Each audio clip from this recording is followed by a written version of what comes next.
એક મંદિરમાં ચોરી કરનાર ગુનેગારો આવી ગયા છે સકંજામાં। અમદાવાદના ઈસનપુર ગામમાં આવેલા વારાહી માતાજીના મંદિરમાં સોમવારે ₹1,79,000ની ચોરી થઈ હતી। બે અજાણા શખ્સોએ મંદિરમાં રહેલી દાનપેટીની ચોરી કરી હતી અને ગર્ભગૃહનો દરવાજો તોડી મંદિરમાંથી ચાંદીના અલગ અલગ દાગીના પણ ચોર્યા હતા। પોલીસે સીસીટીવી તથા ટેકનિકલ સર્વેલન્સના આધારે આરોપી પકડી પાડ્યા છે।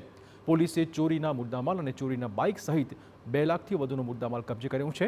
તપાસમાં સામે આવ્યું કે સુરેશ ભીલ અને સુમિત ભીલ નામના બંને આરોપી રીઢા ગુનેગાર છે। તેમના પર પ્રોહિબિશન, છેડતી, મારામારી સહિતની અનેક ફરિયાદો અગાઉ નોંધાઈ ચૂકી છે।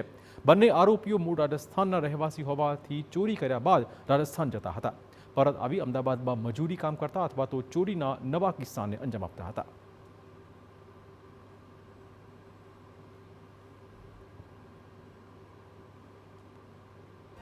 માહિતી મળેલી એના આધારે બે આરોપી સુરેશ રમેશભાઈ ભીલ અને સુમિત જીતુભાઈ ભીલ જે નારોલના રહેવાસી છે, મૂળ ગામ વડગામ રાણીવાડા રાજસ્થાનના રહેવાસી હોય તેઓની ધરપકડ કરવામાં આવેલ છે।